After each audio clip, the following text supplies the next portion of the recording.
Okay, आगे चलते हैं। तो हमने देख लिया यहाँ पे जो टेम्परेचर है वो कांस्टेंट रहता है, चेंज इन इंटरनल एनर्जी 0 होती है, नंबर ऑफ मोल्स कांस्टेंट होता है, वॉल्यूम चेंज हो जाती है और प्रेशर चेंज हो जाता है। अब आगे आते हैं।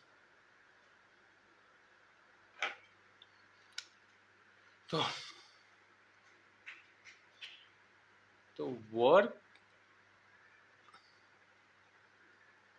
done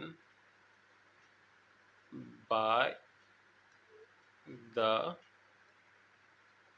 gas in isothermal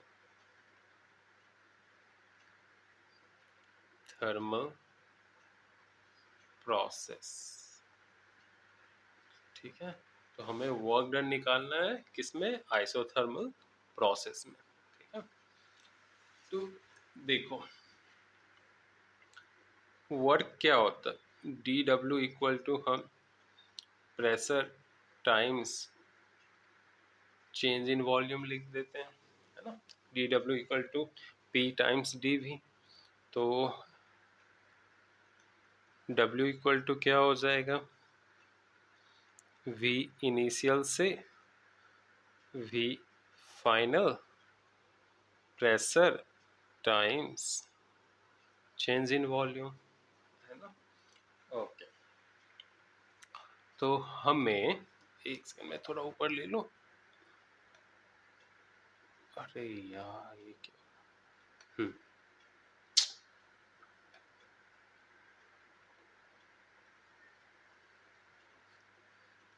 हाँ तो अरे चल जाओ, यस। यहाँ पे प्रेशर को हम आइडियल गैस इक्वेशंस का यूज करके N R T upon volume लिख सकते हैं, है ना।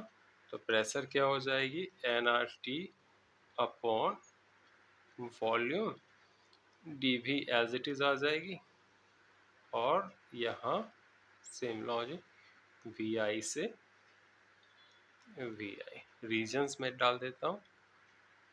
P V equal to N R T होता है, so P equal to N R T upon V, है ना। आगे देखते हैं क्या होता है। आगे हम एन आर टी तीनों ही क्या है? कांस्टेंट है, तो बाहर ले लेंगे। यहाँ क्या हो गया? वी आई नीचे, ऊपर हो गया वी एफ, और बच क्या गया? D B upon V. So ये हो जाएगा N R T natural log V, और लोअर लिमिट क्या होगी? वी आई, अपर लिमिट हो जाएगी वी एफ।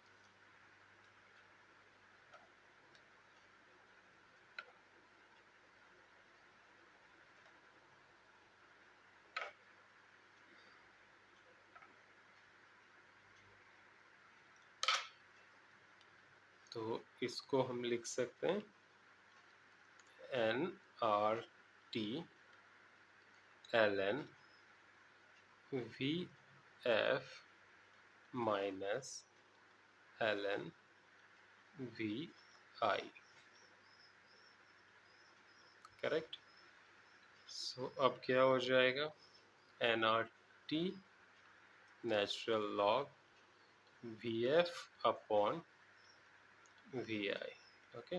क्योंकि natural log V F minus log V I को क्या लिखते हैं? Log V F upon V I, है ना।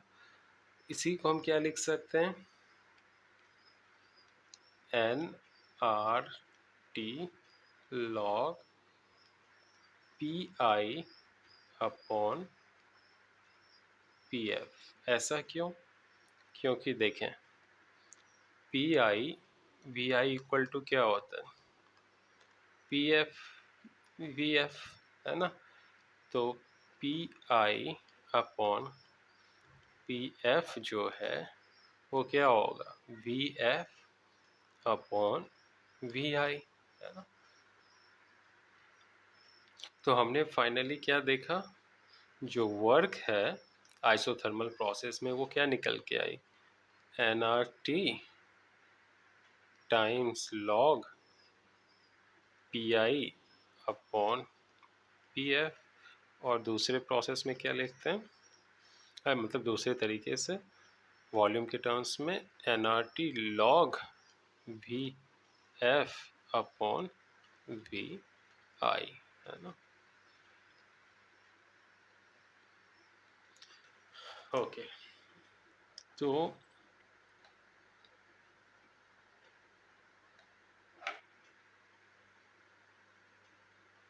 हम कह सकते हैं वर्क जो होगी वो इक्वल होती है किसके, हीट सप्लाइड के।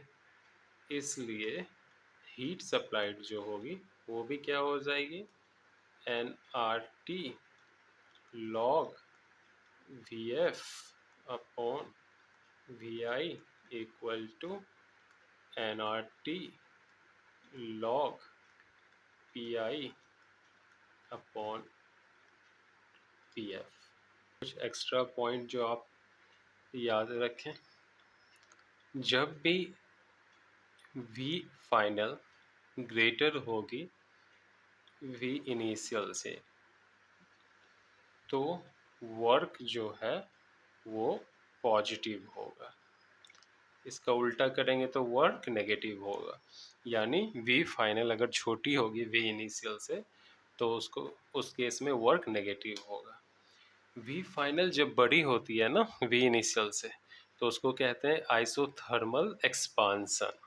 और जब v फाइनल छोटी होती है v इनिशियल से, उसको कहते हैं आइसोथर्मल कंप्रेशन।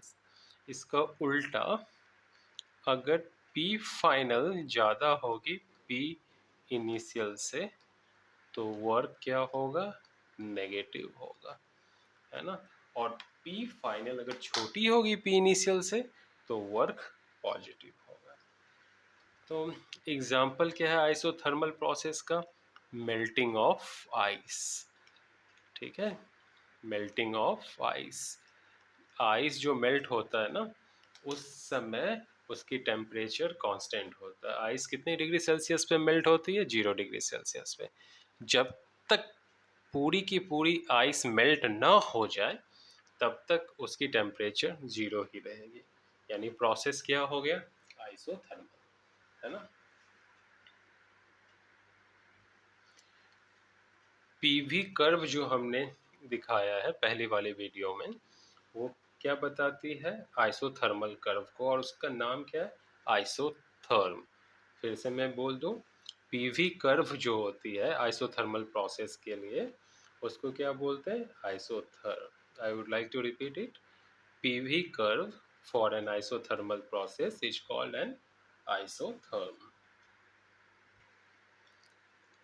आइसोथर्मल प्रोसेस में सिस्टम की जो टोटल एनर्जी है ना, वो कांस्टेंट नहीं होती है। ओके, और आइसोथर्मल प्रोसेस बहुत ही स्लो प्रोसेस होती है।